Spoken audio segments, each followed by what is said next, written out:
Good evening, everybody. Welcome to League of Extraordinary Inventors. I'm your host, Mike from Faraday Research. It is Friday night, Free Energy Friday. It is December 26th, 2025. Welcome to the show. Hope everybody had a great Christmas and a holiday. And hope everybody had enough turkey. And today's the big recovery day from all the food. I've been kind of moping around all day. Kind of comatose from all the food and the lack of sleep. Got home pretty late last night. Didn't get to bed till like almost 2:30 in the morning. Hopefully Bernie's going to show up. I know he's logged in his channel, so we're also broadcasting off of Crypto Alchemist as well. Anybody who's logging in through Crypto Alchemist, welcome to the show.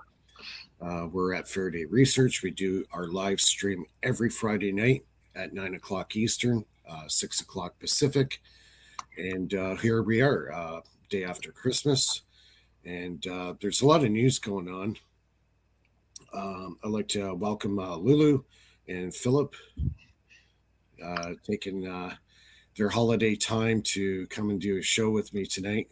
Last week, I figured, you know what? It's Boxing Day. It's Friday night. Everybody's probably loping around in bed because they had too much turkey. Yeah. To tune in and listen to a show. And so I kind of like want I was to. telling my family, I'm like, today's Boxing Day. They're like, what is Yeah, that? I'm like, yeah, that's a Canadian term, Like, I yeah, look for yeah, my friend, and they're like, oh, so what is Boxing Day? I'm like, you see all those boxes? They're like, yeah. I'm like, yeah, you got to reduce those. That's Boxing Day. yeah. Uh-huh. That and also going on Boxing Day sales and a shopping spree No. and all that kind of stuff too, right? So. Yeah. So I've been doing some shopping myself for my battery experiment stuff. As you know, I've been made a huge breakthrough on my battery tech. Did you ask your wife to buy you magnesium for Christmas? No, yeah, it's too much money. Well, I got another partner that's helping me with that, so I got a little stockpile of magnesium to work with. But it was the electrolyte. Was the real big thing with these power cells, and finally found a combination to make a solid state where there is no liquid involved, and that greatly reduces the chances of destroying the magnesium. So I got a new magnetic stir and heater. So it's like a magnetic stir and it has the heat plate on it. So when I'm making my solid state electrolyte, I can heat up the stuff and mix it properly. And then I put it into like a petri dish and let it set. And then it becomes a solid. And then that solid piece of electrolyte goes in between the graphite and magnesium. And it works. And I've already made the first prototype. It works fantastic. And so I'm just waiting for the proper gear to actually make this stuff properly. So I got that on order. I should get the mixer on Monday. And I got some other materials that I need to make the electrolyte on order. Some of them might take, maybe mid-January by the time I get it, because I have to get it from China. That's the only place I can get the stuff that I actually need. Amazon's kind of limited, so it's like AliExpress or whatever. They carry more of a variety of the materials that I actually need to do this stuff. So unfortunately, in January, it's the Chinese New Year, and they shut everything down for a month. So that might take my materials even longer to get here because of that. So we'll see. Oh, you ordered it from China? Yeah, all this stuff I'm getting is coming from China. Like, Oh, yeah. there is no North American distributor. And if there is, chances are it's way more expensive. So, Chances is they're just redistributors from China originally. they're the largest producers of the material, right? Yeah. They just make the most of the material. Even the magnesium, all the magnesium that you want to get, all comes from China. Well, I mean, we have We have a lot of resources here in Canada, but we don't extract anything. You know. I know. We probably got tons of magnesium and we don't even Yeah, know it. that's part of Exactly. global treaties. Some reserves, they sign treaties not to, start Yeah, excavating mining. natural Yeah. resources till, a certain timeline. That's just to, How about they sign a treaty with us? You know. Yeah, And like we I would. know, like right now, Canada is probably the largest producer of uranium on the planet right now. Yeah. I think Russia's the second, but I know Canada's right up there. I know even in Ontario, there's some mines about 3 hours away from where I live that they abandoned back in the 1940s, and they're just full of uranium, like tons Wow. of uranium up there. Yeah, so Incredible. we have the resources, just we don't have the resource to mine this stuff. They're not putting any money into it, right? So that's kind of a unfortunate reality. do you think it's like a safety thing? Like they don't want people to just for Just radiation Well, poisoning and the politicians are just a bunch of morons here. You know, they yeah, get they get bribed easily, and like they're part of the global elites and all that crap. mm, it's all politics involved too. Like right now, the only resource I know they're exploiting right now is uranium, and most of it's being mined out of Western Canada. But there's a lot here in Ontario as well. So and they haven't touched that at all since the 40s. So I could probably go up there today with a Geiger counter and go yeah, near those old mines, and I probably would get a reading. that's cool. So, but I guess the other big headline right now, the MIT professor of nuclear plasma physics was murdered in front of his doorstep on December 15th. And they're keeping hush on this. Even the police don't even want to talk to about it. I see a couple of interviews with the police chief of Brooklyn. He lived in Boston. So, and apparently it was a quiet neighborhood, very little crime. And, he took 3 shots right in his front doorstep. Do they know who? No, they're saying they have no leads. They don't know who did it. Now, I do know he did write some reports out that he was, I guess you could say, to put it boldly, he pissed off a few of the oil companies. Well, he was working on the solar energy in The Tokamak. plasma fusion he was working on, Yeah. Yeah, and he because made solar he made energy, some. everybody's doing that, but plasma, Yeah. that's different. Well, what he was doing was creating basically a magnetic containment unit, and he was making a sun, a fusion sun in the middle of this magnetic field containment unit. And he was making some huge gains and huge advancements in this technology. And that's got the oil companies worried Yeah. because they know this free energy thing is coming out, and it's coming out this century, like it or not. They're on their days are numbered. Let's say that. So the back in the 90s, 80s, and 90s, there was what 3 or 4 engineers that were murdered because of their inventions, and it looks like this old trend is coming back again, where all these you know nuclear physicists and engineers that are coming up with new energy things, they're starting to get knocked off again. Yeah, but the And difference back in the 90s versus now, in the 90s, we didn't have like, this a spread of data through the internet, it was yeah, limited. And now, well, like, it's like if you like cap off somebody, scientist, you might be able to control the narrative and the media and the publications about it because, people didn't not everybody had internet at their fingertips. But now, how are you going to do that? There's mhm, satellite GPSs. They can pinpoint exactly the car, the license plate number.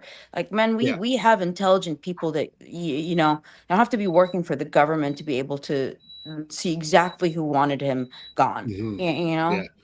Well, like Fleischmann and Pons, when they had the cold fusion thing back in the early 90s, that was just prior to the internet coming out.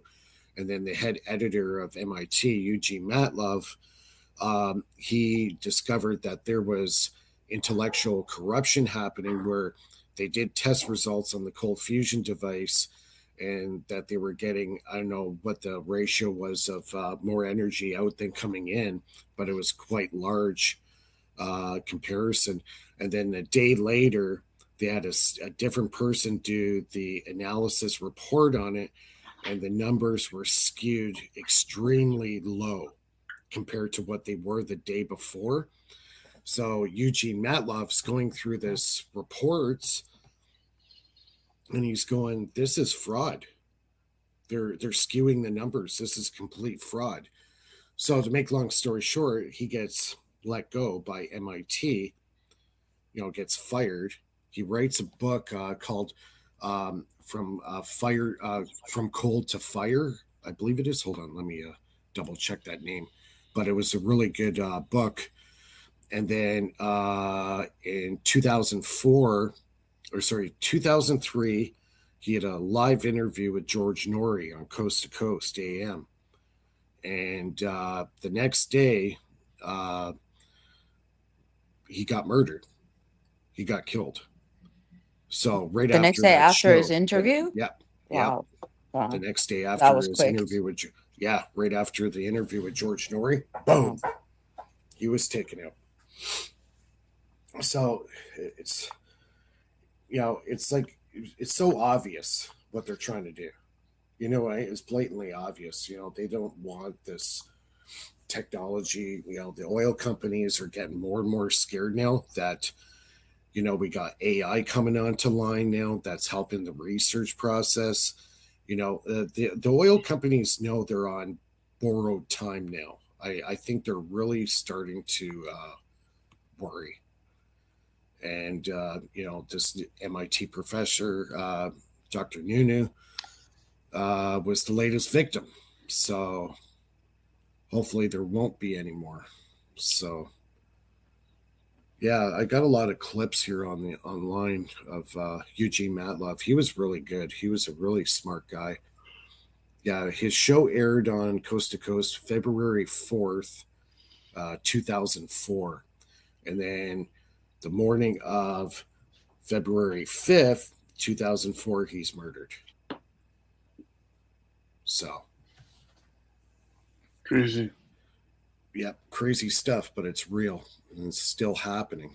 I would really Obviously. like to know, like, who's responsible, and The then oil companies. It's yeah, very but I obvious. I really truly want it. Like, I want them publicly humiliated, where somebody actually tracks it and it leads really there, and then yeah, get the SEC involved, shut the whole oil company down. If you're gonna abuse, your power, But you're gonna try to you leverage. see, but the thing is, people got to realize. Look at the bigger picture here. We're always going to need oil. Any plastic material that's created, that's all comes from petroleum. So, okay, yeah, we might not use it for energy purposes, but we still need it for manufacturing purposes. So, there's always going to be oil being drilled for that. Our computers, our mouse, our cell phones, they're all made of plastics. It's all petroleum. You need petroleum to make plastic. Okay, How so many why kill people? Why kill people over something that is still gonna be a well, necessity? it's greed. Well, obviously, it's just greed. They want to be the number one dog on the planet and control. They're power mongers. Yeah, like, It's but to about elevate like the human race into the next chapter of its existence, you might like want to decide that okay, any oil products goes to manufacturing, but for motor vehicles or for transportation, you have to use this new form of energy, and that's what that's how you use up your resources. So it's You all know? it's a battle between administration and scientific merit, you know. And these people, the these people in finance, the elites, all that garbage. Yeah, They're but part then of. that like a good way would be like to get the elites grand picture baby or this, and tell them, this kid is gonna have a tree line. There's gonna, there's Mm. your family line is gonna be continued. If you don't think of these people that are gonna come Yeah, after they you, don't think then long term. like, They don't think long term. They think short term. They don't care about their kids or whatever. They don't. just want money now. Yeah, it's obviously it's money and power, right? That's what drive these oil companies and the financial institutions that back them. You could point the finger at Vanguard and BlackRock. These are the major companies that have all the money in the world to fund ExxonMobil and all these other companies. It's funny how they're so monopolized now. It's basically what Chevron and ExxonMobil. Those are the two major oil companies now. Where before there were like 5 or 6 different companies. Now they're all like condensed down. They're all monopolizing into one entity, right? So it's about keeping control and power, right? Yeah, but they at the same time they don't want scientific innovation to take over because It's inevitable, Philip. It's going to happen sooner or later, regardless. And I think that's why the oil companies were so worried about this guy bringing out this new fusion device, because they know they're on borrowed time. These oil companies, as far as being the world provider of global energy, right? yeah, So it's going to be a shift. There's but obviously going to be a they're shift. probably tied with the big banks and the big banks they want us in debt, all the time. So in scientific merit gets us out of the debt. Not only that, but it increases our GDP, um, and it takes away our debt, so our deficit. So You know, like I said before, Philip, is we need petroleum for so many other things. yeah, yeah, yeah, You know what I mean? It's not yeah, just energy. You yeah. know, this I mean, I computer think I'm using right now is all made of think of plastics. it this, like they it's like they're not letting the species evolve. Evolvement means uh, traveling outside of our bubble. That's what evolution means. I mean, it Mm. just feels like they benefit off of like crowding this planet, and it's just going to get more people and more people and more suppression.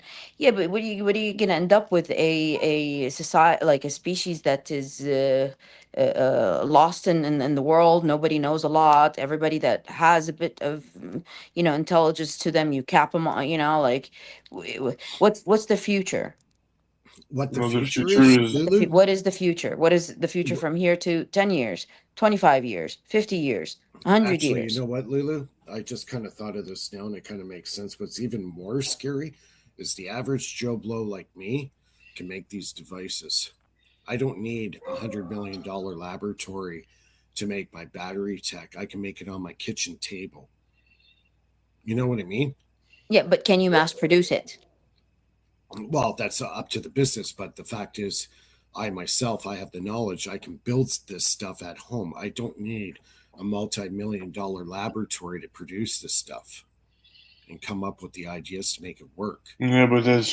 as soon as you get you're gonna get um you're gonna get noticed. As soon as you start selling, you will get their attention. Of course. And I think that's the whole idea, isn't it? If Yeah, everybody's putting out this information freely online, that anybody can go and make their own battery cell or make their own free energy device or atmospheric harnessing device or whatever. All this stuff, information's all online now. You can look up. There's so much resources out there that you can do your own stuff at home. You know, yeah, uh, backyard inventor. yeah. In my case, remember the asymmetric magnet weight experiment I did last week and two Yeah, weeks ago. right. Yeah, So somebody is writing a paper and she's very fast. It's going to be published either next this week or next week, yeah. and Cool. there's going to That's be awesome. peer-reviewed versions and physical review letters in Awesome. February. So she's like We met in my group, my WhatsApp group. We're originally in APEC, and then she went to my group, well, the APEC chat, I mean, and Yeah, then she went to my WhatsApp chat. And man, you should take a look at my WhatsApp chat. It's She's very motivated, and that's cool. she's she's coming out with The, all these experiment and also proposals. too, like when you're putting stuff out like this, it also helps making connections, right? I was Yeah, able yeah, to find you. I was able to find you guys, right? yeah, It's like exactly. all with Bernie, and then it just kind of blossomed from there. You know, Yeah, that's the thing I'm grateful for APEC is that's originally that's from there we all met, you know. yeah. So Um, we have Elijah online. I'm going to send you the link if you want to join us. It's up to you. Here's the link, Elijah Coakley, so you if still you want have to join us. with all the groundbreaking stuff we made in the last recent weeks. Do you have a lot more viewers than before, or? Well, I've always been blackballed, right? So, like, it's growing, but not at the pace that I thought it would be. I'm Yeah, still gaining viewers. My numbers are still good, but it's not like a really fast incline like some people's channels take off. When they get blackballed or blacklisted on YouTube, it's really hard to get any traction. well, Do you And have a that, LinkedIn account? Because if you have a LinkedIn account, that is the real people that you really want to, capture their attention. And yeah, I could probably set something up. yeah, because YouTube and Facebook, they're just social. They're not really meant for Yeah, professional level and economics yeah, that's and true. all that stuff. There's way So too people post spaghetti on there and things like that. It's really useless. yeah. I just cooked spaghetti. Look at my plate. It's like, come on, man. Yeah, yeah, it's true. But yeah, like some people, just do it as a hobby, right? Some people are just hobbyists and they like to share their stuff or whatever. There's a lot of that. Some guys are a little bit more into it, more serious, and want to do something with it. So they have to go through different channels to get, contacts and business opportunities or whatever. So, Yeah, yeah. So, what was I going to do here? give me one Um, second. yeah, got all these clips. Like if you type in MIT professor murdered, you'll see a whole bunch of clips online. A lot of them are news media, so I can't actually show it on the stream. I don't want to get a copyright infraction. But yeah, they're being pretty hush hush about this engineer getting murdered right on his front doorstep. yeah, So seems that's to be crazy. gaining a bit of traction in the media. Yeah, I forgot to say that the my magnet experiment I did it more accurately with a spatula. I put the magnet in a metallic spatula, so it Right. was more precise when I flipped it around, and I get the very consistent. I get the difference of 40 milligram, so it's very consistent. Wait, wait, different. I did it like 10 times over a whole week, and Yeah, there's a difference of 40 milligram. yeah, yeah. Yeah, it seems to be a pretty consistent experiment that anybody can really replicate as long as you got a little scale and Yeah, a, that's what I figured. I figured that initially I was calculating black holes and galaxies and stuff like that, but nobody cares, you know. So if you come up with a table experiment that you can do at home, then everybody will start listening to you. yeah, exactly.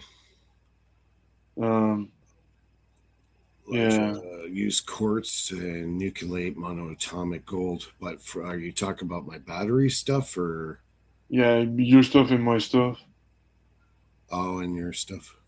Yeah. Yeah. And if you can do it easily on a do-it-yourself experiment, then Oh, everybody's gonna start listening to you. I managed to sorry, question for your experiment. You're using the ball magnet. Yeah. Does it work with like a square or a rectangular shaped magnet? Do you get the same result? I have a cylindrical magnet, but it's too heavy. Um, Yeah, I need to like a buy like a a bar lighter magnet. one. How about a bar magnet, a different shape? You know, when you flip the sides, does it get the same effect? Yeah, I just have two magnets, neodymium magnets. Yeah. Maybe I can go buy a standard magnet, but it's not gonna be. The difference is gonna be lesser. Right. Does it matter if it's a strong magnet or Yeah, or not? Does it make a yeah, difference? yeah, because it's the inside the magnetic field. You know, the Tesla measurement unit. There's an acceleration component in it. So, so the stronger the magnet is, the stronger the acceleration is gonna be. You know, or a force. You call it an acceleration or a force. Same thing. So, Or yeah, it's directly proportional. Yeah, that's cool. That's so I'm cool still that you not got clear it. on something. Like Yeah.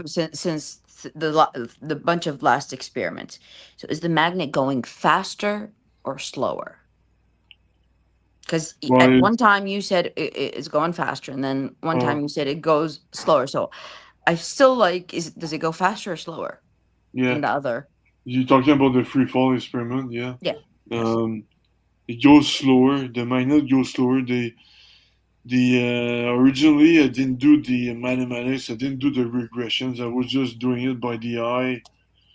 Yes, the magnetic ball was falling before the metallic ball, but it was launched before. You know, so um, the when you do the regressions, you calculate that the magnetic ball goes slower, and Mm. so it's very slower, just like Boyd Bushman is very consistent. I did it 40 times. It's like, and in a whole week, maybe I can do it again another 40 times, but No, it's not about 40 times. It's about like, I saw it. Like, I saw the video. Like, how did, I don't know. Just, yeah. yeah, maybe I can do it again. No, it's Maybe it just has having to do with consistent the results, sorry. right? It's having consistent results. Yeah. Yeah, but maybe it has to do with the galactic gravity framework, and that can change over weeks. You know what I mean? So maybe in a week it's always going to be the same thing, and a month after it's going to be different. You So, know what I mean? you would say like it could be determined by the inner gravity of planet Earth, like the geogravity, inside of the rotation of the Earth. If there's um, more gravity wells, then the magnet would go faster. If there's not, No, it might. I'm just saying that there's more gravity frameworks. You know, Newton was saying that gravity is like you have the layer of the earth, and then you have the layer of the gravitational framework of the sun, and then you had the gravitational framework of the galaxy, and then the cluster, supercluster, and then the universe. So you have multiple layers of gravity. So that might be different over months. Maybe you're right, Lulu. Maybe I should redo it again 40 times to make sure.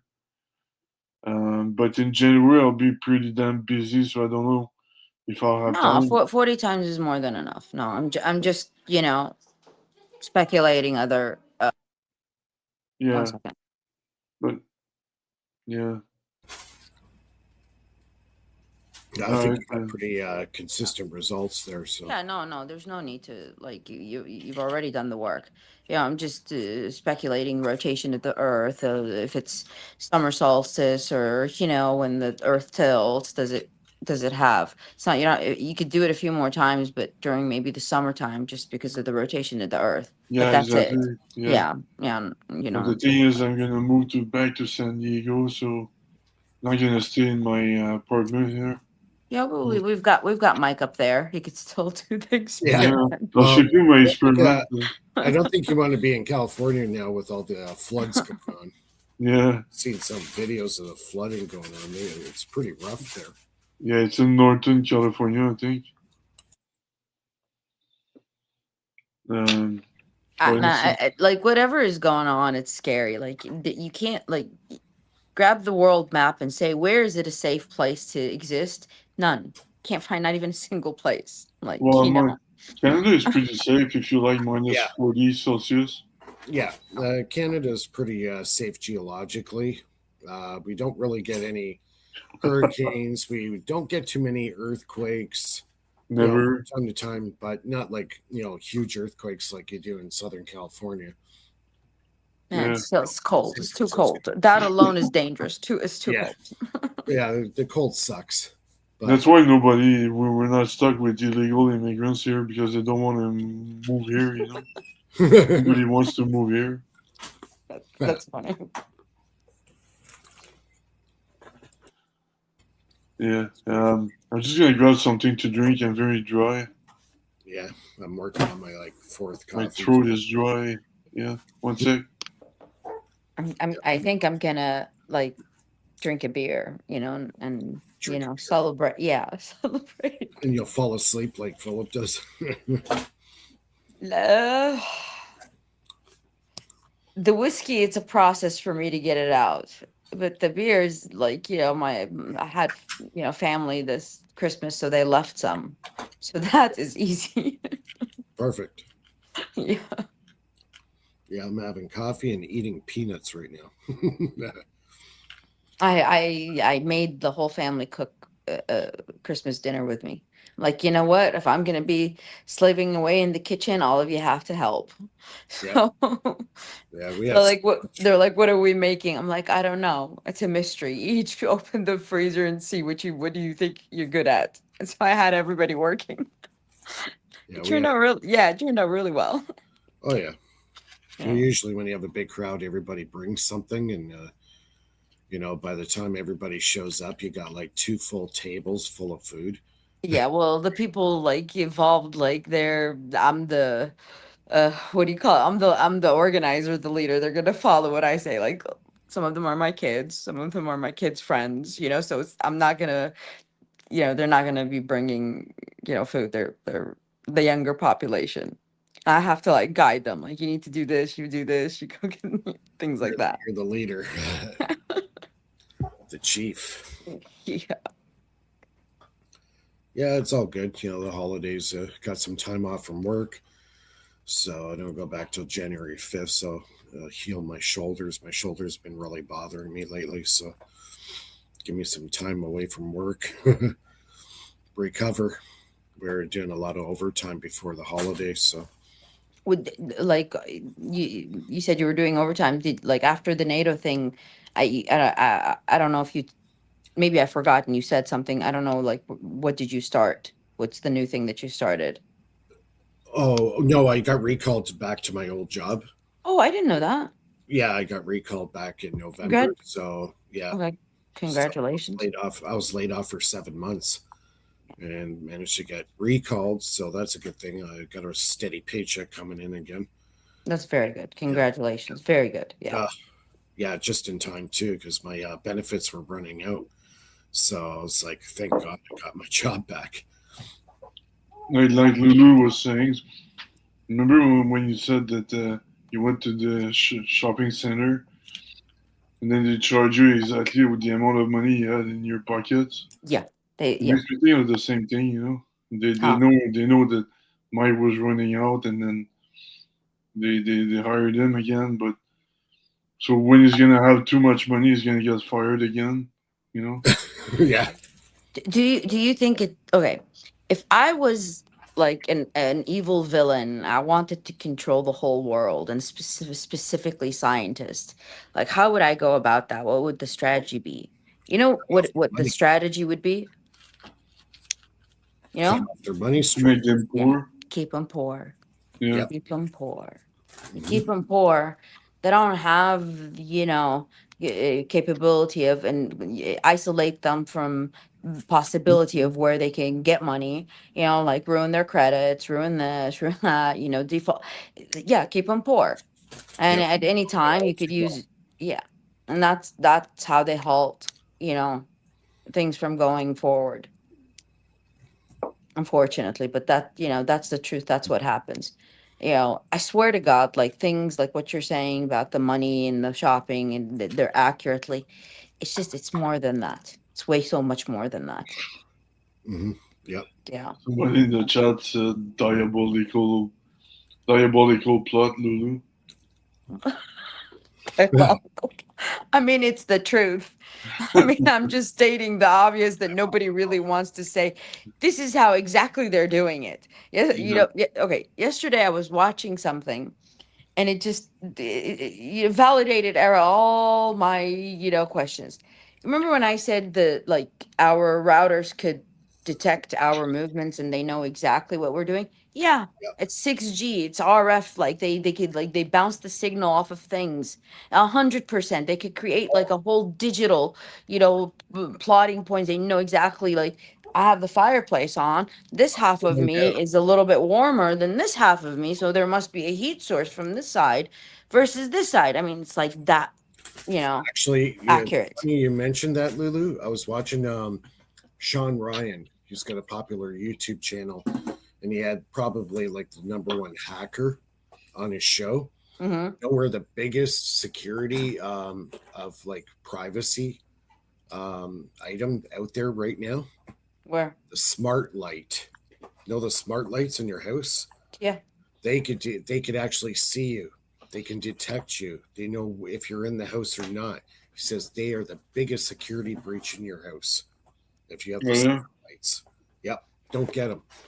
I have a question. What if a person puts magnets in their pockets and walks around? Does it scramble their, No, it'd have to be like no, an EMP type device that would create a magnetic pulse that would pulse? distort anything. Yeah, magnetic pulse. But the problem is with that, you might kill your cell phone while you do that, right? So Well, you'll demagnetize all your credit cards and stuff like that too. yeah, yeah. Don't put your wallet Mm. on the same side as the device. Okay, see, that's a cool invention. If we could find a counter invention to, still Oh, safeguard they our have privacy jammers. No, they have jammers, but they're highly illegal to use them. Yeah. in your own home and you're on your own property. It's illegal, And just paint your house with lead paint. Why do or you think that, they took it off the market? or that. Yeah, Faraday cage your house. How about if I wrap my house with copper coils? I put like little pins and I just do the whole thing, you know? Highly unlikely, Lulu. A little bit Oh, impractical. okay. Mhm. You know, A little okay, expensive. all science is impractical, but if it's gonna work, I could do it. It's not that Oh, hey, hard. if you got the money to do it. Like copper is extremely expensive right I now. have I Like, have a whole copper wheel. I have a whole copper wire wheel. The thing weighs maybe 60, 70 pounds. I don't know how many feet, but it's a lot, you know? The whole thing. You know what? I'm reading the chat here. If you tell me it works, I'll do it. You're Probably tired of not. being monitored, Perhaps Lulu? some electronic version, Well, or I I would just do. want I want to know, like, if it works. Like, if it works, then okay, it works. And there's a way. Well, chances are you probably have the FCC show up at your house because you would have to like do like magnetic pulses coming off your house. Okay, I'll be like, okay, It's like a my system, house, you know. my property, my fence, my nails, my wire. What are you doing here? you What are you doing here? you Prove, just you know? you just need to be armed, if they trespass your property as well. So I got it. I got it. Let me show you my new weapon. Oh. Lulu and her weapons.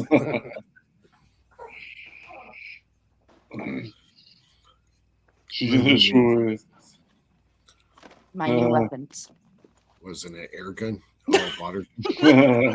That's my new weapon. Yeah, I'm gonna put that next to the door. Like, yeah, Was get that out a or I'll, Nerf gun? get out or I'll nerf you. And there- A Nerf gun. Yeah, like get Where's out or I'll nerf you. That's hilarious. Lulu's Christmas gift. Yeah, I got 4 of these. Yeah, we're supposed to have. I created a new itinerary for our family. It's called the Christmas Invitation. You're gonna get an RSVP. You have to reply back. You have to sign that you will participate with the itinerary timeline. And if you decide to forfeit, you're gonna become the family dunce, and everybody has the right to, use one of those nerves on you. Oh, we got. So, Guess who I we made, have? Michael Boyd. oh Welcome back. hi, Oh yeah. Oh, hey, Long time. Michael. hi sir, how are you? Good. Merry Christmas. Merry Christmas. Yeah, Merry Christmas. Merry Christmas. I didn't know you were watching the show. Oh, I just um, Bernie sent you a link, or Bernie sent me a link oh, okay. Yeah. about What's the latest with you, Michael? 5:48 a while ago, Yeah. an hour ago. Oh, not too much. Having a little break from work. Yeah. How about you guys?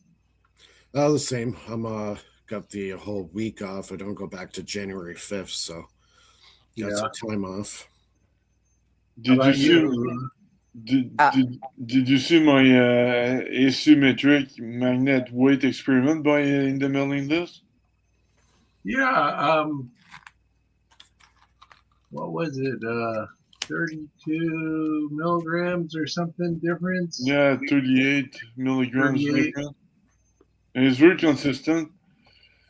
And yeah, I repeated it, and somebody. Yeah, did you see what I wrote back about the gravity shielding stuff with Ron Kita stuff, where he took some chiral, and made this like wax with chiral. I guess I don't know how to say the word right. Yeah. Chiral. How do you say that? Chiral. Chiral. Okay. Yeah.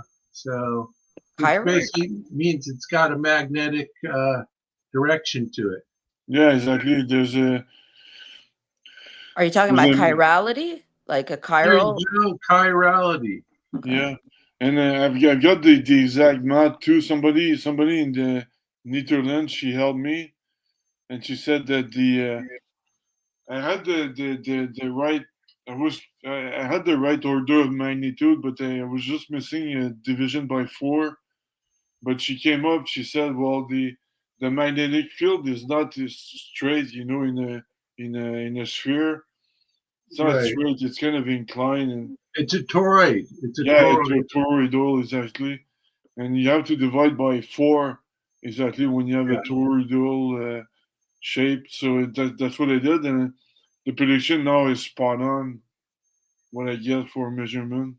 So what I did with what I found with my experiment is gravity. A graviton is a little kind of like a little tornado, like a whirlwind, but it's a gravitational field. It's like taking energy and making it denser.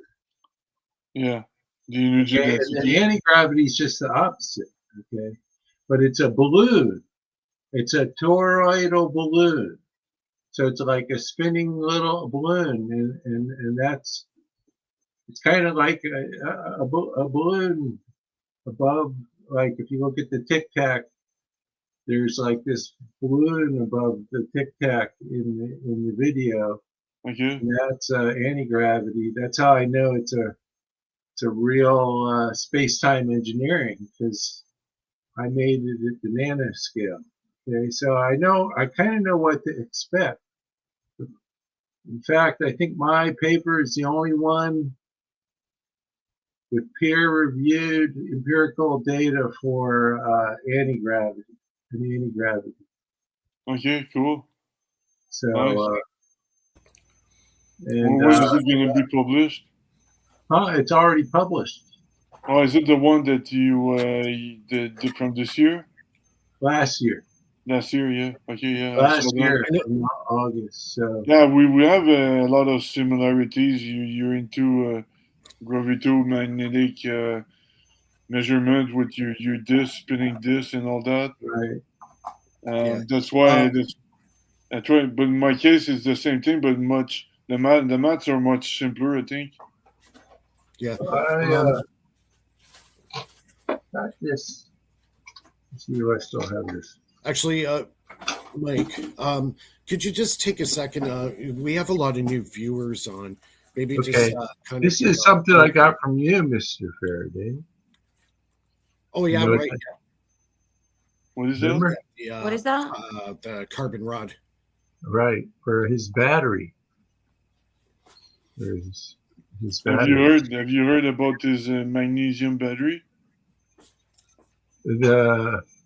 What about magnesium?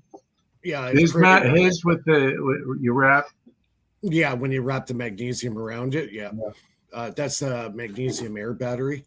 But Yeah. I've developed now. Well, doesn't it involve salt though? Too salt? No, you don't need just plain water. It just has to be water. just plain water. But I've kind of gone further with it. I've actually created a self-recharging battery, so you can pull a load off the battery all day long. Say it was in a cell phone or a device or whatever, and then when you wake up in the morning, the thing's fully charged on itself. You don't have to plug it in. It's self-recharging. Wow, I'd like to learn about that. Definitely. Yeah, I think your work's really cool. Yeah, I know you've been on the show before. Can you just take a minute, let our viewers know who you are and your background and how they can get a hold of you? Sure. Okay, my name's Michael Boyd, and I'm a physicist, engineer, and archaeologist. I used to have a physics engineering job until I got fired from it in 2008. And then I had to change careers and became an archaeologist. Basically, I have published papers back in when was it? Back in 80s, 85, when I was going to UC Santa Barbara to get my physics degree. I had a job working for Hughes Aircraft Santa Barbara Research Center, and my major was physics and my minor was what they called scientific instrumentation. So basically, I knew how to make a computer. These are like 8-bit computers, right, which were 7 bits before that. I worked on some of those, but so I for my senior project, I built a storage oscilloscope where I took an analog to digital converter and merged it with it. A peripheral interface adapter, a Motorola 6800 process microcontroller, and a digital analog converter. Okay, and channel A went to the signal coming in, and then channel B went to the A to D, the whole set reg, and then that plugged into channel B of the oscilloscope, and so I get a nice little choppy copy of my analog signal. So basically, I learned how to interface test equipment with computers. So when I got my job at Hughes, I basically hooked up their computers to the test equipment because I was a lazy engineer. I wanted the computer to do my job for me. Yeah. And I had this really cool boss. His name was Ralph Ruth, and I remember he told me one day, he pulled me aside and told me I had spent too much time in the coffee break room, the lunchroom. Basically, I had a lunchroom at the factory there, and the reason I spent my time there is because all of the computers were doing my work. I didn't have to sit there and watch it and then take a reading. So before I automated it, I'd like sit there and wait a minute and take a reading. So Right? you are like a lazy programmer. Bill Gates always said that the best people to do. He always choose a lazy programmer to do a hard job because they find an easy way to do a hard job. So yeah, well, Work that's what I smarter. did. Is I Yeah. had the Work smarter, computers not do my harder. work for me. But because it was all scheduled and it was like research and stuff, it was actually better the computers did it because if I did it, I might fall asleep or something, right? Yeah. So Isn't it and the like hours were weird because this is like government DoD. These are all DoD projects on infrared sensors and stuff. So basically, I would like come in at 11:30 at night to flip a few switches and then go home. Uh, Right? I mean, isn't the whole idea But, is like but work smarter, not so harder? but I'd Yeah, spend a lot of that's the time whole during thing. the day in the lunchroom. So this other boss in a different group who was kind of an asshole, he didn't like to see me there. And so he went and he complained to my boss. Ralph says I was lazy and that they should fire me because I was spending all my time in the lunchroom. But my boss, Ralph, just said, well, Boyd, he doesn't work hard, he works smart. yeah. Yeah, that's it. And then what the thing is, because I had this ability to collect all this data, I also knew how to do the predecessor to Excel, which was part of the Macintosh. Okay, and so they had this graphics program that made graphs and shit. So what I did is I would like take the data, give them a spreadsheet of data. This is like back in the 80s when they didn't really know about this, and give them an array of data, and then give them a graph. Okay. Yeah. Before that, what they would do is they'd have to do it on a piece of graph paper with a colored pencil, and that's what they would publish in the papers. You'd go look at these old papers, and that's what they published before the Macintosh. Okay, and so I had this skill that was in demand. So all the PhDs at this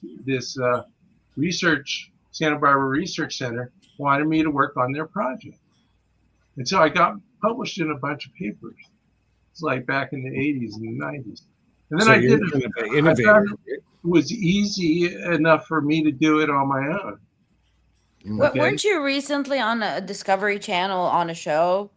You went and did like some measurement for them. I was on a mystery at Blind Frog Ranch, Yeah, that one. That one. season Yeah. 3, episode 7. Okay. Yeah. I saw that. I saw That was that on show. my bucket list. Your bucket list, yeah. Yeah, right. Yeah, So, I'm just gonna scoot out for. Movie I'm star. just gonna scoot out for a quick smoke. I'll be right back. yeah. What's that? Are you a professor now or A professor? at UC No, Boys? UC Boys Santa Barbara? I just have a BS for bullshit. Uh, My wife, she has a MS. That's for more shit. uh, And then there's piled higher and deeper. No, I'm not aspiring to be piled higher and deeper. yeah. I like to think I'm the proof that you don't need any of that crap to to succeed. Okay, because I got published in, like, for example, an archaeology journal when I was in the community college. Yeah, but Because it's not really anything to do with academia. It has to know about subject matter expertise, don't you think? sorry. Subject Okay, matter. it has more to do with your subject matter expertise than your credentials. Yeah, exactly. It's based on merit, you know. Theoretically, yeah. Yeah. Except when it comes to funding, Yeah. right? Yeah. Funding. I might move to San Diego, by the way. So Really? yeah, move back there. That's where my son lives. Oh yeah, nice. Yeah, he's up here visiting. I used to live in Pacific Beach there, so I Really? might move back there. You know Pacific Beach? Yeah, I know approximately where it is. Yeah. I lost you, Lulu. We lost you, Lulu. There you I'm are. Yeah, here. I'm Lulu here. is on and off all the time. Well, because I get asked to do a bunch of things, and then I was gonna go grab a drink, but I don't want to like leave the chair empty, so I just stopped the Uh-oh. screen. But You can go have a drink. I was gonna grab something. I'll be back. Mm. Go for it. Yeah. So So yeah, I liked your little experiment. So what do you think? Do you think? So my thought is that the the there's an effect from the Earth's gravitational magnetic field no, on it's too weak. a magnetic object It's that too weak. different from. I did an estimate, and the Earth's magnetic field is way too weak to affect the magnet. But I But wrote the does that assume a steady state? what is that exactly? So okay, so when you do that calculation, are you assuming it's at a certain distance, or so it's moving, it's dropping, okay? Yeah. When you do your calculation, are you assuming a fixed distance? Yeah, the distance is always the same. The free fall experiment, the Right. distance was around 3 meters, Okay. and the magnetic ball would the acceleration is lower than the 9.8. It's actually 8.8. I did it 40 times, and I did the regressions and everything, and I get something around 8.8. It's very consistent, and Okay. it agrees with Boyd Bushman's experiment that he did back in the 90s as well. That's the one where he like took the magnets Yeah, and glued them together when they were yeah, in the repulsive mode, yeah, right? yeah. And But then you he don't need dropped to do it, that. and then he did it the other way too. Yeah, but you don't need to do that. You just get a magnet and let it down directly. You don't need to do the what he did.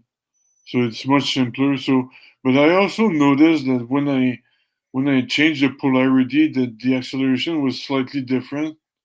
So that's why I tried the tabletop experiment What do you with mean when the you change the polarity from the north to the south polarity? yeah when I switched the current in the electromagnet, then the magnet inside it will flip.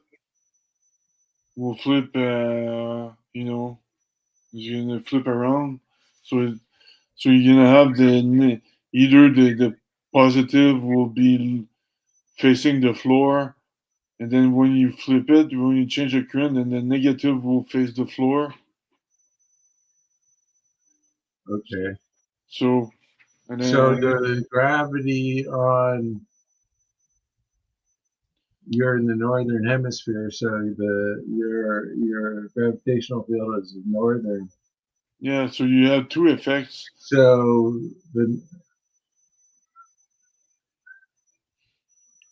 my cat's coming.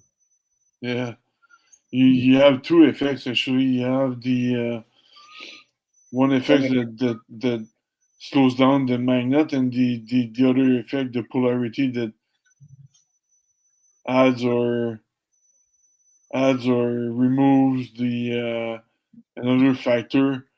So you have two See, effects. the And somebody is already, boss is here. The boss sorry, is here. yeah. She Somebody wants. already wrote a paper on what they did, and she's Uh, publishing it in January. cool. Where are you going to publish it? Archivex Uh-huh. first, and then there's going to be physical review letters. Cool. So it's like the top journal out there. So she's from the Netherlands, so she's not. It's very fun to work with her because you see in the mailing list, everybody reads, but nobody says anything. But Who are her, you she's. talking? You said it's fun to work with her. Who's her? I can't say her exact name. She told me in private, so Oh, I'm not gonna make her name public. oh, I got you.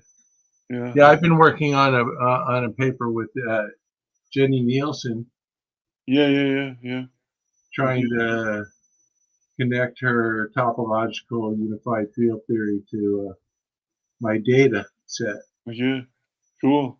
But Which you're more of an experimentalist, so you can confirm what she's doing. exactly try to validate her theory. Does she have a decent experiment to for you to do? Oh well, the other way, what she uses a lot is interferometry. Okay. So, and interferometry works with with the gravitomagnetism because Oh yeah.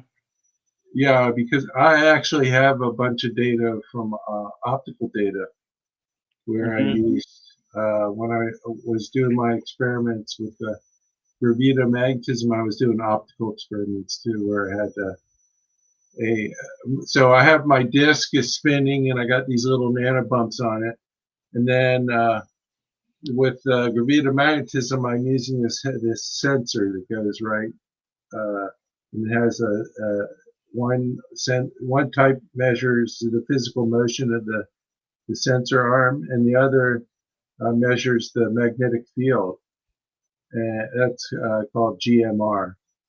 And so that's I lost my train. I just had a senior moment. Yeah, because but I heard Jenny's theory, and for me, when he came up with, "Oh, I got 20 dimension" and all that, I stopped listening to it. Well, But, what it is there's a component close up that has to do with torsion. So basically, gravity is a torsion field, and in one sense, the torsion is like kind of like what do you got, like a torque wrench. You know what I mean? When I'm talking about torsion, I'm talking about it's a twisting force.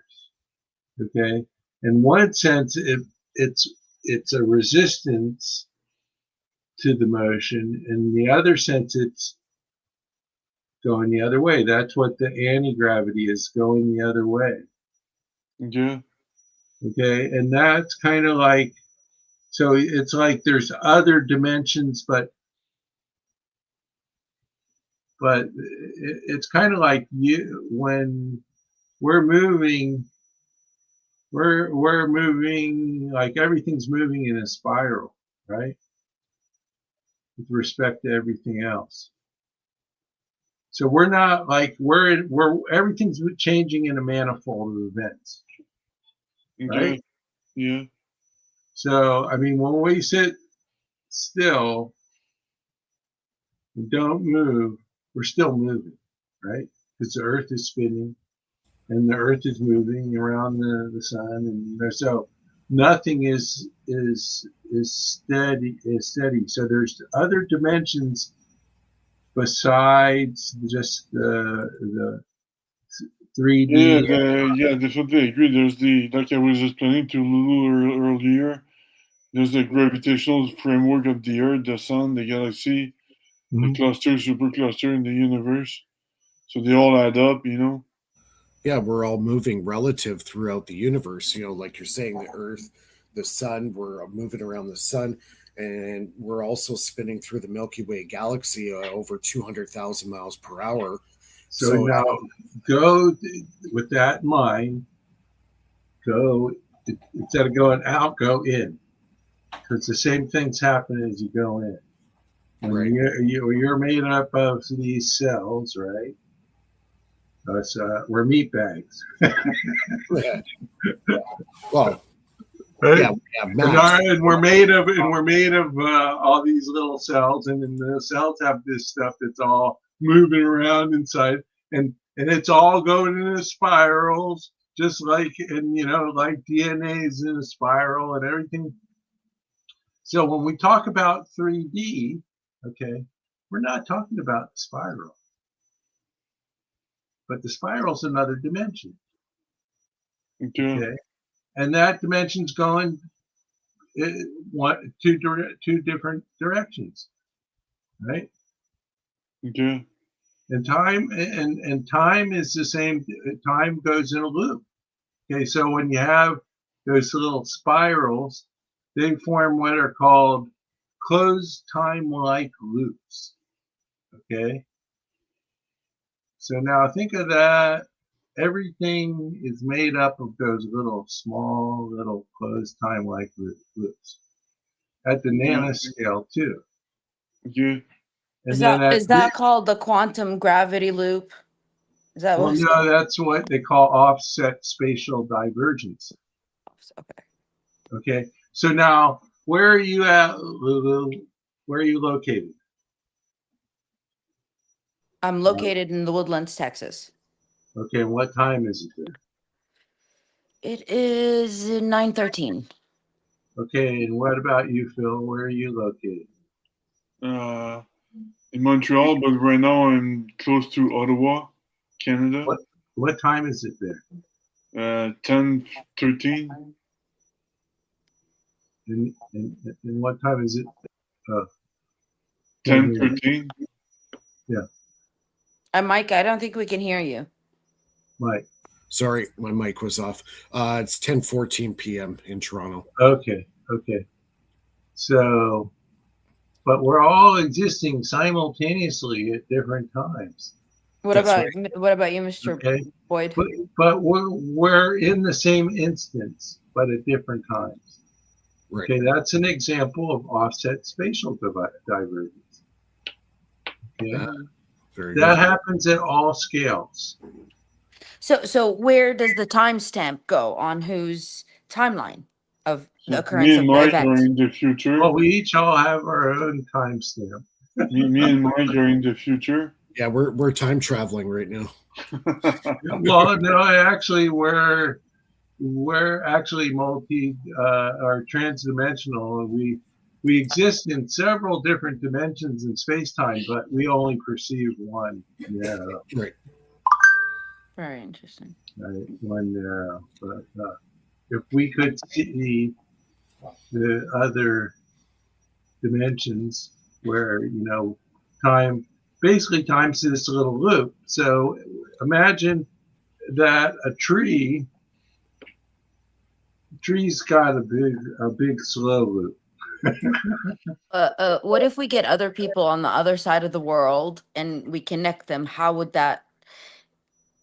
Would we like cover the planet, like encompass it? Because if we create a whole loop of communication. You have all the satellites, it's going to keep on pinging from the transmission. So we're going to really Well, it's kind of all be, there. It's kind of, you're close, but it's all in the background. Okay. And you can't connect unless you get a handshake, it's called, right? In the handshake, you have to have you have to do what's called phase lock. You have to lock the frequency of the communication. So the interconnect's called a transceiver. Okay, that means a transmitter receiver. Okay, and we all have it innately in us. It's just that we can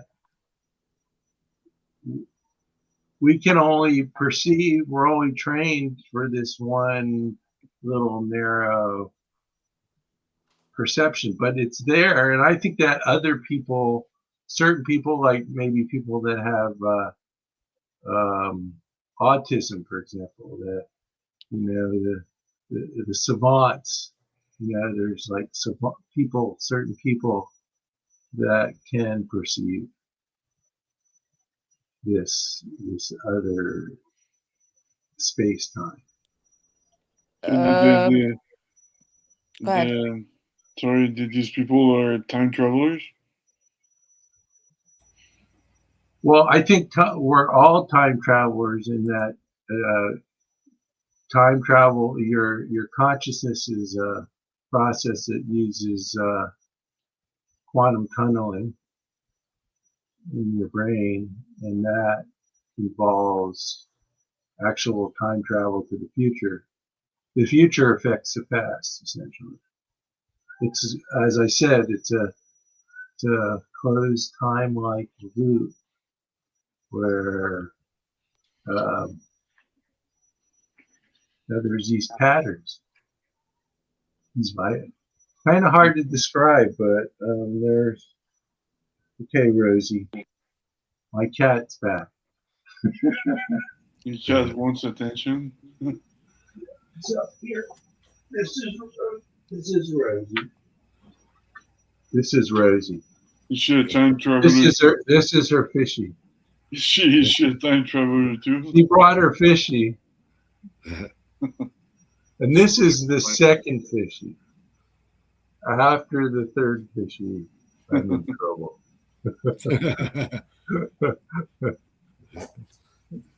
Yeah, I don't know. My theory on time is really honestly a human construct. I think now and behind it's all the same. You know, the future and the past is all happening all at once. But the way we are biological is we seem to be going, it's like pages of a book, right? And each page has a new event. So you can, if you're able to, I guess that's the holy grail of time travel, is being able to jump from page to page in any direction. But there's still always a relative time zone that you'll always be a part of. Everybody around you might be in a different time frame or on a different page of that book. So if you're able to shift yourself from page to page at will. So, you know, the past could be right now. So you think it's a serial? So, you know the difference between serial and parallel? I would say parallel. So you'd say it's parallel timelines. Yeah, it's parallel timelines. You know, the past, present, and future is parallel to each other. But as we live our life, we see all the events happening in sequence, right? So I don't know. That's just my idea, but it kind of makes a lot of sense because I don't think there is a past, present, and future. I think it is one continuous loop of time. You know what I mean?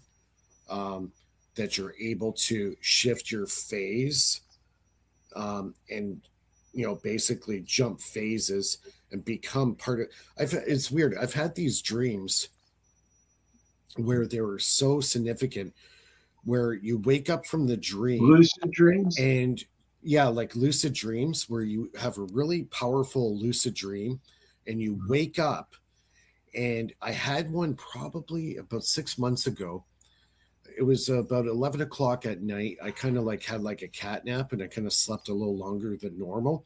So I woke up and I had this feeling like I just came back from like a 6 month trip.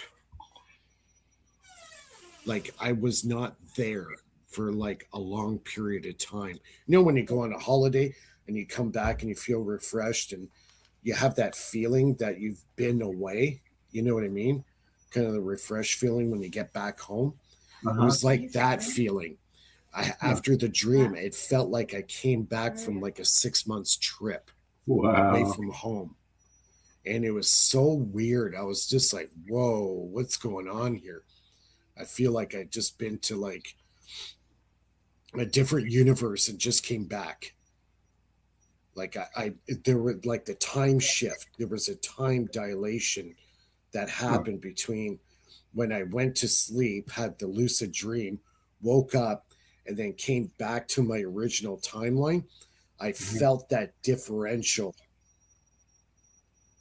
It was so weird. It was, oh, that really creeped me out. The hair on my back stood up.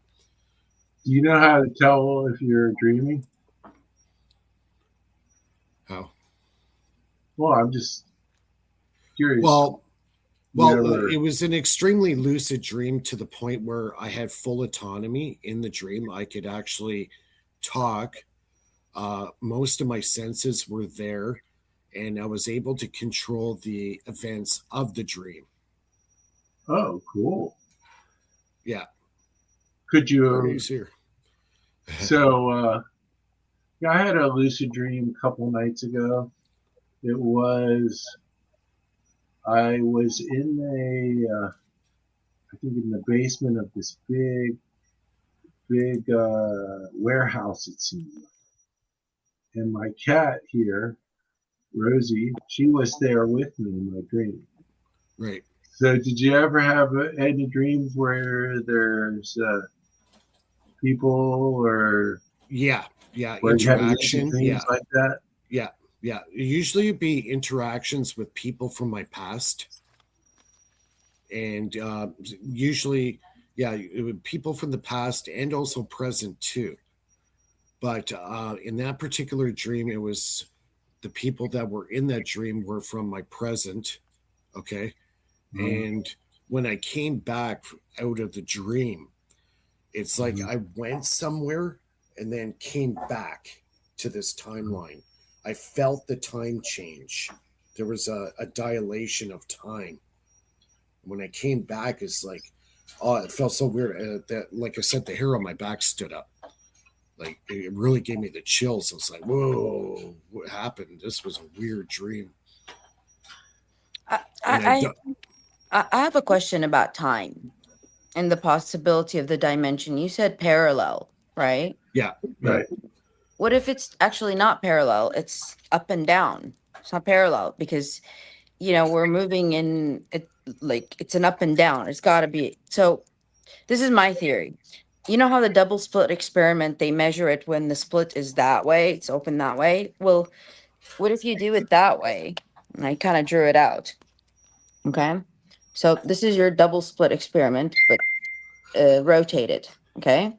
It goes in, it goes in from right there and then into the thing. But then here, this is the most visible one, but that is going to be the up one is going to be the future timeline because we're going up.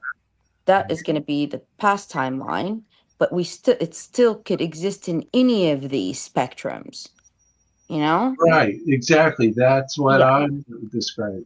Exactly. Do you see what I'm saying? So, Time will but always there's go. like, and then each of those timelines has its own bandwidth. Yeah. hmm You know what I So, mean by bandwidth? So, it's like a phase, different phases or frequencies, maybe. right. So it's like, like the electric field and the magnetic field are 90 degrees out of phase, right? I mean, So what I found is the gravitational field is at 45, and that's why it seems weak, far away. So it's a tuning issue. Oh, okay. So it's like tuning of a radio station, going from one there's this station book to another. that I'm going to recommend for you. It was written in, published in March 1927, called An Experiment with Time. And it's about this author, engineer and philosopher J.W. Dunn, about his precognitive dreams and a theory of time, which he later called serialism. That's why I asked that question about, well, is it serial or parallel?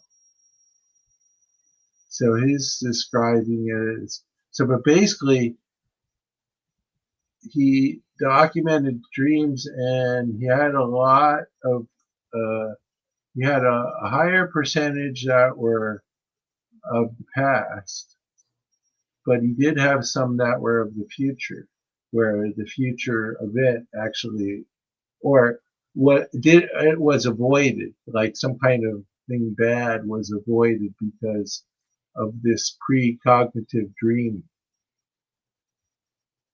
So like, that's why I was asking if you think about this. So just jot that down. Dunn, Dunne, and An Experiment with Time. Yeah. It's a small, short book, but It's like I said, it has diagrams and stuff in it. And it kind of describes what you're just describing too, Lulu, where it shows time as like a three-dimensional thing too. So Well, remember, it's not just about that. Like we have the rotation of the Earth. You have to also understand, like we're always moving. So if we're always moving, the time's it's gonna be different. right, And then you go with and it the depends on direction of, your location too. yeah, you have to go with what our center of point of measurement is, not from a satellite's point of view. Because Right, do you understand? right, Because then that's a different timeline. And so exactly. we go with the wherever the navigation is taking us. That is the where our timelines go. So if our whatever bubble cluster, the blah blah, is moving, to according to what Phil was saying, like in the particular, that's the era of time for us. It could be something else from a But third perspective. the theory is this: what about when you're sleeping?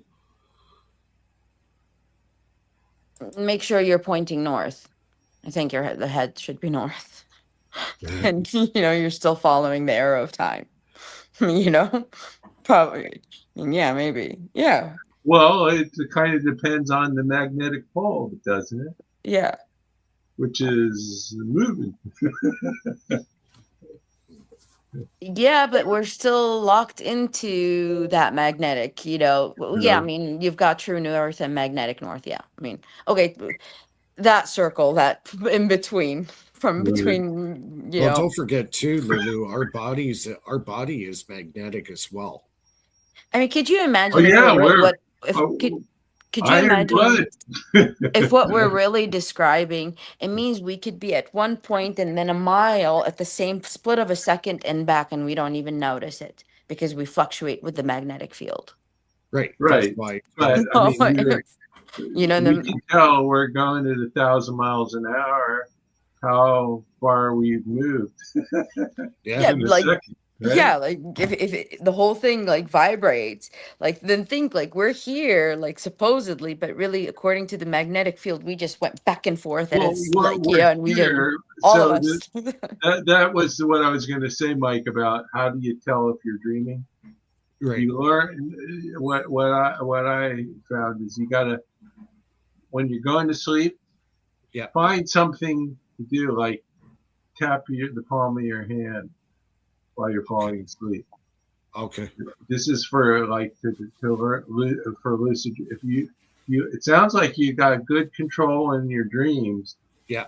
But the I've worked. question is, can you tell if you're dreaming or not? And what I'm suggesting is you get a repetitive, like like I don't know, just think of something. You tap your heels or put your toes Well, together. just to give you an idea of some of my experiences, I like to experience skydiving while in a dream. uh, And sometimes in the dream, if it's really a lucid dream, uh, I'll start to get the butterflies in my stomach while I'm skydiving, and it'll actually wake me up. Yeah. That's funny. Yeah. Yeah. But it's also pretty amazing too when you think about it, because that Yeah, just well, shows you're you- out of body, dude. Yeah. Yeah. No, that's really cool. Like I said, but you want to figure out a little routine to tell your, because then what you do is then you write it down Yeah. or get a tape recorder or something to record what happens, because you only retain the memory for like 30 seconds at the most 30 seconds after you wake up. But after usually I you wake find up. So you want to have that- like your tape recorder there. well, And the that's way I know it's a really deep lucid dream is Uh-huh. I can remember that dream well after the dream happened. If it wasn't a lucid dream, I usually forget it within the first 30 seconds after I wake up. right. That's how I know. Right. Yeah. Well, it's same with me. Same with me. But Yeah. you can supposedly train your subconscious, dude. If you can do that, I mean, that's like the Yeah. key. To Like everything. I have, I don't know, it's just physiologically with me, I can fall asleep very fast. Cool. I've trained myself to actually shut down within the first 10 minutes, Uh-huh. where most Wow, people take that's a up to 30 skill. minutes. Yeah. Yeah. I've I really used worked to, on it. when I was a teenager, I was living in Brooklyn, New York, and I used to fall asleep on the subway. Mm. I'd Yeah, bring I've a really book. worked on it. I had like sleep apnea problems, so I used a CPAP unit every night. So as soon as I started using that, my sleep really improved. Really improved. Question: So can you wake up from a dream and then decide the next day to continue that dream? yes, I've done Okay. that many times. Really? Yeah. Yep. Yeah. Oh, that's scary, dude. But Yeah, like I there do was it all the time. there's like a point, Yeah. like they would wake me up. I'm like, no, don't wake me up. Let me finish the movie. Like in my Yeah. mind, it's like I'm Oh, watching No, a it's true. movie. So I'm like, what if somebody, it's a nightmare? no, it's Yeah. like no, I'm telling them, let me finish the movie. It's a good movie. Let me finish the movie. Yeah. So yeah. Yeah, that's a really cool thing to do. If you could actually start your dream one night and finish it, and then the next night go and say, okay, I'm going to carry on from where I left off in the dream. I've done it. Yeah, You can but do what it. if it's your mother-in-law? Yeah, right. Yeah, sister-in-law in my case. You wake up. Exactly. A dream you want to forget in the first 30 seconds after waking up. How'd you sleep last night, dear? I'd rather You're forget about it. like you're talking about lucid dreams in parallel universe. I one time had one of those real like weird dreams, and I met my other self, but she lived in Paris and she had a family, and I observed her whole life from in a dream from afar, and I somehow teleported there from a concrete wall that I opened the door that disappeared after I opened it, and then I saw myself with, and not my current family. That's the funny thing, not my she was exactly, she looked exactly like me, and she was with her family and kids, and I just and then I woke up. But yeah, I mean, Wow. yeah, like it was But just how one of did you those. know? Did you know you were dreaming when you were dreaming? No, but during the dream That's I the thought it was thing. real. I thought it was so How real. about Phil? How about you? Have you ever had? Do you have lucid dreams? Oh, Are you lucid? He's sleeping. having one right now. No, I'm just kidding. Yeah, he's in the dream right now. Oh, sorry, you named my name. Yeah. Yeah. Yeah, I I was don't. asking you if you had a lucid dream. Yeah, I don't remember my name, my dreams. Actually, most just 5 minutes after I wake up and then I forget. Yeah. You don't Yeah. ever have lucid ones where you wake up and you remember? Mm, Yeah, I remember, but 5 minutes after I forget. Oh, right. Yeah. Yeah. But you've never had a real impressionable one that still you still remember? No, never. Actually, I never had any. I never Some had people don't. any of that stuff. I never had like paranormal stuff either. So me, I'm very. My brain is very simple. Let's put it that way. On off. Yeah. No, but it's a skill though. This is something that I've trained myself over quite a few years in lucid dreaming. And, Yeah, that's cool. before, I did have an issue with sleeping about 7 years ago, and I had to go do the sleep test and get the CPAP unit. As soon as I Uh, started on that device, I was able to start really getting my dreams down, right? Excuse me. So the last few years I can really do some amazing stuff, and that one dream I had where I felt like I was gone, like I was somewhere else and I came back. That uh, was the one that just blew me away. I was just like, wow, what happened? Like I was just like I was gone. I was somewhere else. And it Do stunned you me for remember about a what it week. looked like? Oh yeah, I remember the dream very well, but it wasn't the dream itself. It's when after I woke up, Oh, yeah. I knew I was gone. I was somewhere else. I was not in that bed. I was somewhere else. It was like I came back from a holiday. you That were astrally projecting. yeah, I was You were gone. you were on vacation. You were Yeah, on a trip. yeah, literally. Yeah, kind of. I guess you could see like You the were human tripping, body. dude.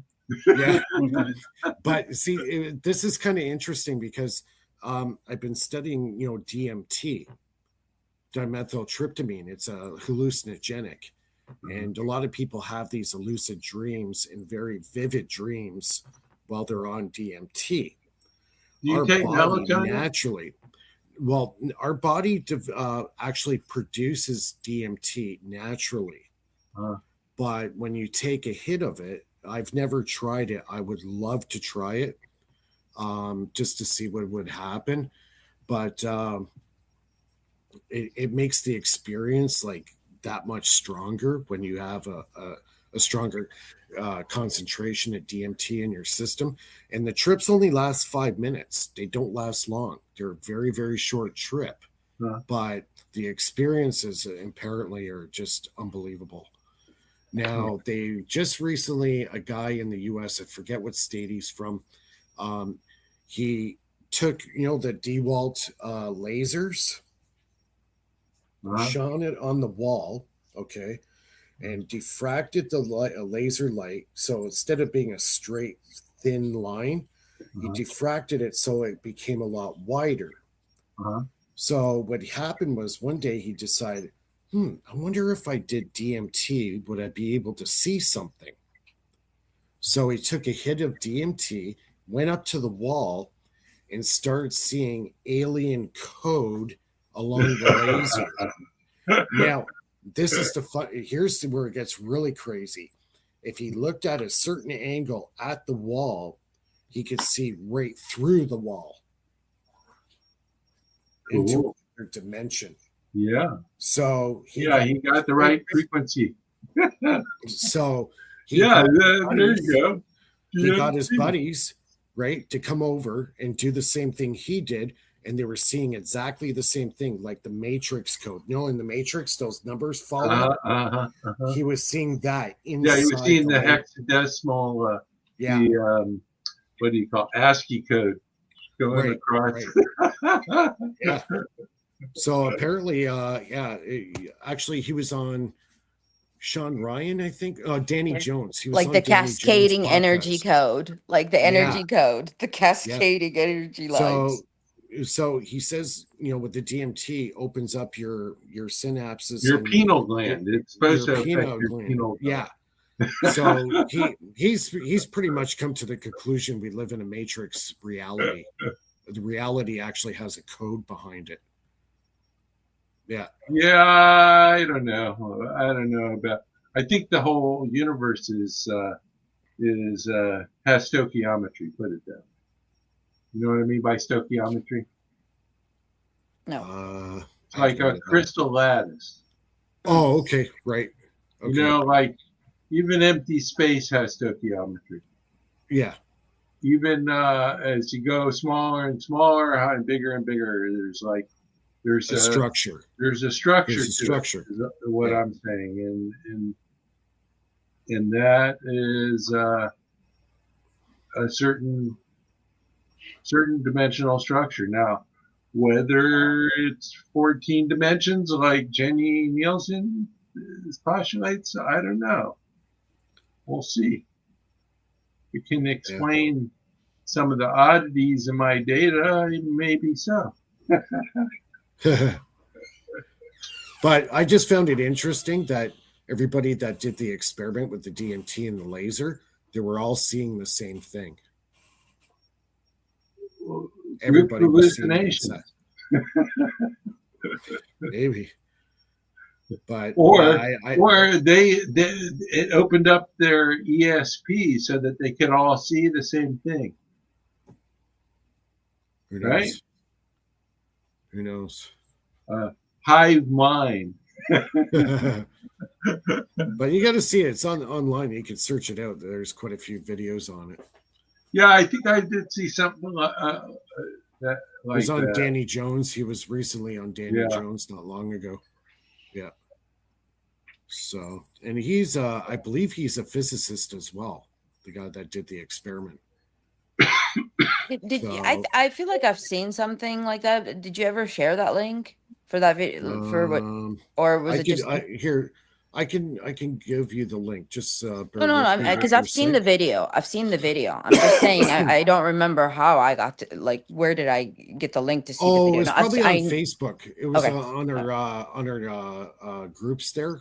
I Mhm. put the link in there. Maybe that's Yeah. where I watched it from. Yeah. Yeah. It was really cool though. It was a good show. So, Mike, how do I get info on your over Unity battery right now?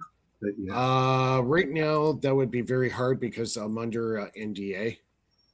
With a partner right now, so I'm still under NDA.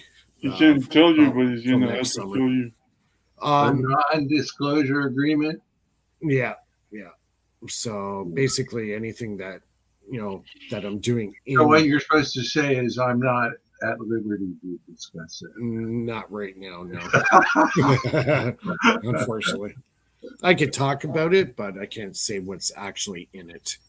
Well, do you have a patent application or something going on? Yeah. Well, what we want to do is take the power cell to charge up a battery bank of capacitors, and then that would charge deep cycle batteries, and then run that to an inverter, and then power something.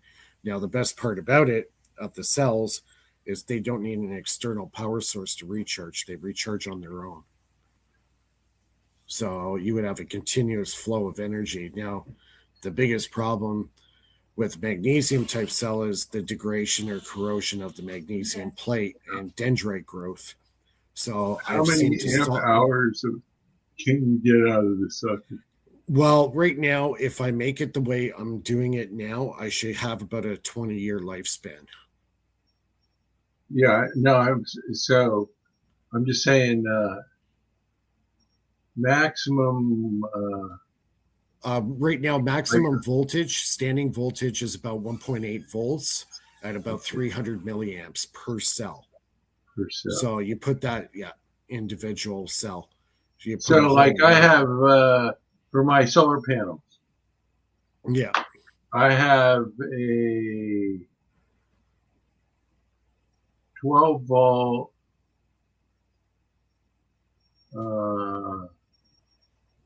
110. Is it 12 volt, 110 amp hour? Which is Yeah. What's that? How many Just kilo? trying to, That's not a kilo. What is that? 112 okay, times. so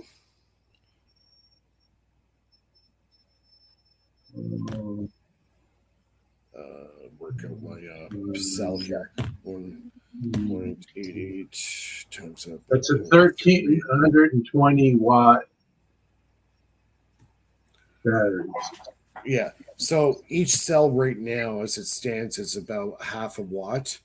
So Okay. you make a bank of cells, either series or parallel, and you could get pretty high voltages. So what we do is take the high voltage with a high spike amperage, and you pump that into a capacitor bank.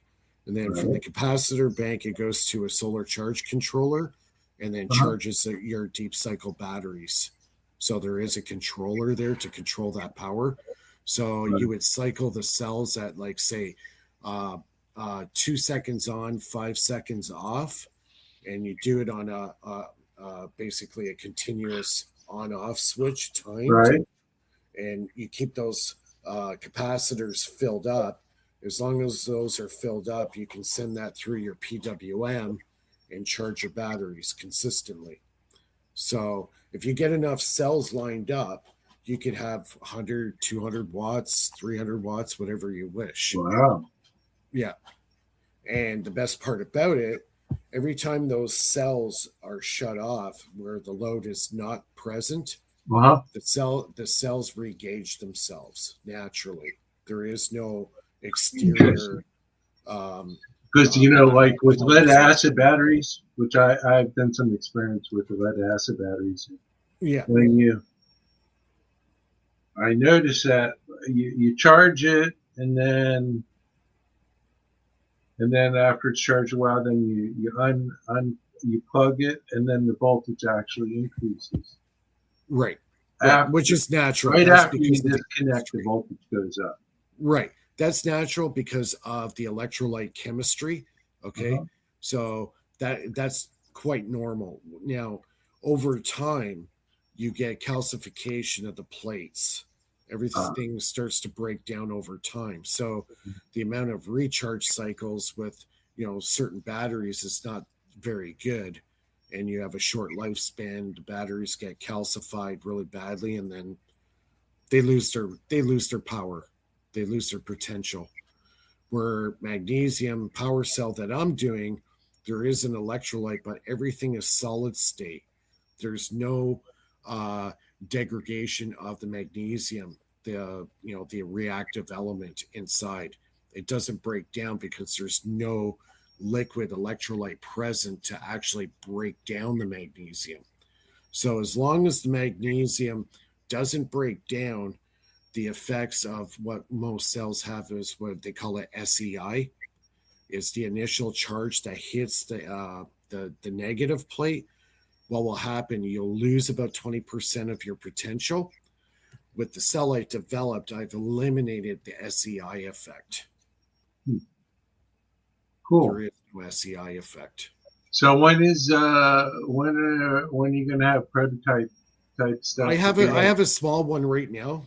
Just basically a 2-inch cube, and it's putting out a consistent 1.8 volts at about 300 milliamps. So, and how big is that? 2-inch by 2-inch, very small footprint. So now I could take 20 or 30 of those, put it on a 12-inch plastic sheet, set them up all in series, and then I got a lot more power and a very, very small footprint. So it's just carbon and magnesium, basically. Carbon, magnesium, and the special stuff on the middle. And the secret sauce. And then the secret sauce. Yeah. Very simple engineering. But it's the secret sauce is what makes this cell have longevity. Right now, I could pretty much guarantee those cells will run for 20 years. Cool. Yeah. So where do we invest? Exactly. That's what I'm trying to work on. I have a partner right now trying to Do find you an have an investor. LLC? No, I don't. I'm not at that point right now. Where are you located? Did you say? Just outside of Toronto. Oh, fine. Do they have LLC in Yeah, Canada? yeah, I could register LLC. Yeah. Yeah. Well, if you got partners, that just means So the then big you hurdle become was different. made. You're gonna do the remote visioning, Mike, and Well, that's where I got part of my idea from my yeah, dream. I had a nice. download. I got a download from one of my dreams. I had a bit of a slump there for about a year on the cell, so I kind Yeah, of put it on the back burner. I had a couple me, of me, interesting dreams that kind of re-sparked my ideas. me. So, I don't get answers from dreams, but it happens often that I wake up with a solution in my head. right. You know. Yeah. Me too. You just get it from source. And sorry Yeah. for not being here for most of the show. I've just been dealing with some other drama, but hey, it is what it is. Mike, glad to see you join us with the other Mike and Yeah. listening in. Any investment, I set this up. I get 5%, right? 5%. Yeah. Finder's fee. Okay, all right. What's that for? Being the agent? Exactly, finder's fee, right? Well, we'll just call it the apex style, the The apex asshole Oh, fee. fee. jeez. Don't bring up APEC, please. Well, I got, who is I got, Louis I, Henry? That's the I, question, but that's I a got, topic I for got another thrown, day. I got thrown off their invite list really, really early. Which invite list are you talking about? APEC. Oh, you got thrown off. Why? Because you weren't talking about Well, propulsion. basically, I was talking about. Yeah, I made a comment about propulsion to Mark Skull, and I said, "Okay, you're talking about this anti gravity stuff. What's going to power it?" Because he was trying to knock my free energy stuff, and I go, "Okay, what do you think's going to power your anti gravity device, dude?" I go, "You're going nowhere fast without the energy. So I would concentrate on the free energy because I'll guarantee you right now, the free energy part might actually give you a clue to your anti gravity." And he shut right up. And after that, I never got an invite back. I said, "You're going nowhere fast." So APEC in the last 6 months, what have they been talking about? Free energy stuff. Of course, you need the free energy first before you get the anti gravity stuff. Because without the energy, the way their methods are, you need energy. Where are you going to get it from in space? Right? It's not exactly there's a gas station out there to Hydrogen. fill up. My guess is hydrogen. Everything. Everything Listen, is stems from hydrogen. listen. I used to, be part of APEC. I still am, but I used to be on their show, and then somehow I got knocked out, and they invite me to their off the books one. Where they don't record it, nobody knows. They just and I talked So like about this. I talked about hydrogen, years ago on APEC, and they just like laughed me out. All the things that they're talking now about. If you go back and watch my comments on the things that they were discussing, now like they're figuring it out. And it's just like, oh, because I didn't have the proper mainstream physics terminology to explain it the way they want it, like dictionary style explanation.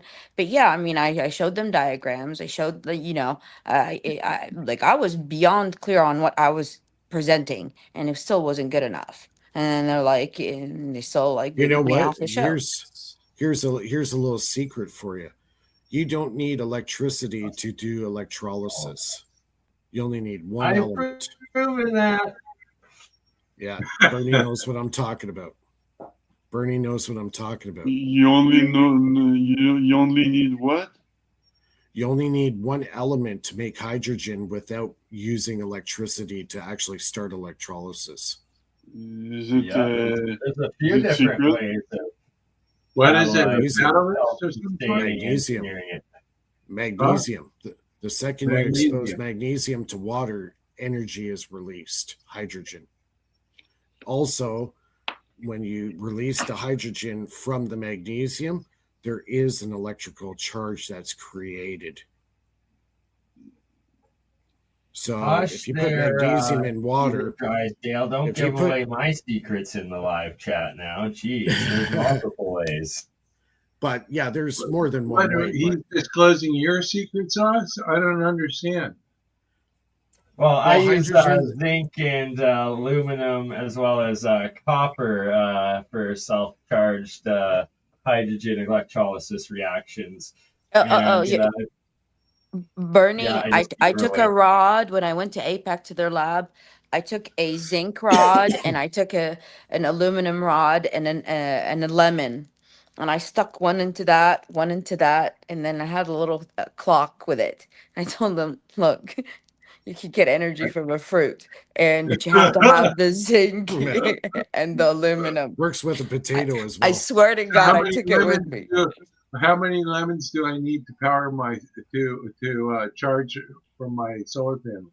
Well, yeah, I don't know, but the idea was the metals that were being used. Yeah, it's You know, within that the this is what you metals. It's could with like. the- It's the metals. It's not like the connecting the metals to. I said that's what where the energy. I just used two little ones, like What my the po- size what of my point- hairpins. Nothing, Yeah. but just to prove a So- point.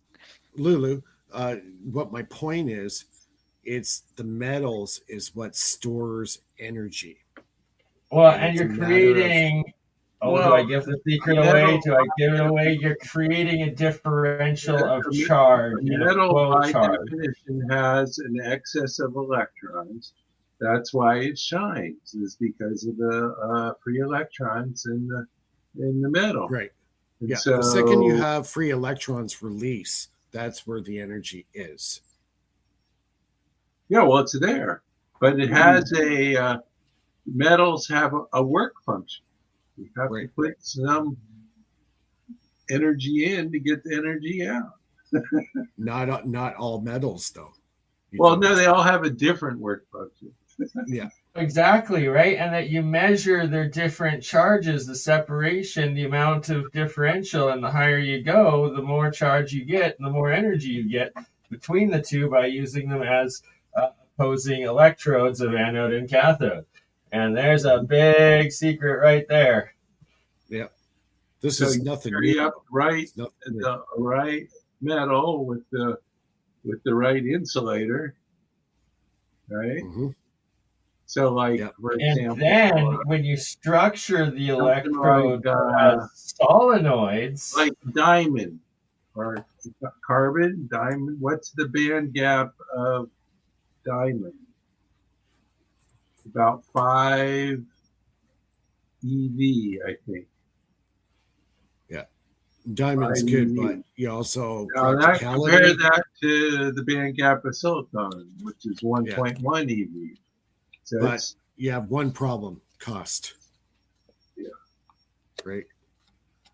So well, there the are thing really is, good metals, conductors. turn them into solenoids. you only have to make a thin layer of diamond. Anyways, guys, we're getting close to the end here. We do our live show, as you know, every week. Thanks for inviting me, Bernie. Yeah, thanks, Mike. Oh, pleasure you to can have come you. anytime. I'm sorry I didn't talk to you. Yeah, next week we'll invite Jack Sorfetti. Oh, okay. Yeah, that ought to be entertaining. Yeah, schmucks. We're all schmucks by the end of the show. I would be honored to be called a schmuck by him. Yeah. You know, I lived in Brooklyn. So what is it? New Yorkers, they have a God-given right to be disrespectful. Okay. Right. But anyways, everybody, don't forget to check out Philip's YouTube channel at Finite Energy. Is it Philip? Maybe put your link up there in the Yeah, it's chat board. YouTube at P Bouchard 8, which is Finite Theory. All my latest experiments are there. The free fall and the asymmetric magnet weight experiment. And I'm gonna have papers peer reviewed in February, so things are moving fast. Cool, awesome. Good luck. And check out everybody that's viewing our show from Crypto Alchemist. Thanks a lot for showing up. Don't forget to become a member of Faraday Research YouTube channel. You can do so at the Faraday Research YouTube channel spot there, and there's a link. And we appreciate your support. Everybody have a happy new year. And next, when is New Year's Day? That is what date? Hey, Bernie, there's a polar bear behind you. Watch it. Check here. Polar bear. Okay, so New Year's Day is the Thursday. So yeah, we'll do a show. Next Friday it will be the 2nd of January 2026. So I think that'll be a go. And hope you guys can join us. And thanks a lot to our panel, Mike Boyd, Philip, and Lulu. And last but not least, Mr. Bernie. We'll see everybody next week. Next year. Next year. We'll see everybody next year. That's all. Happy New Year. Have- Happy New Year.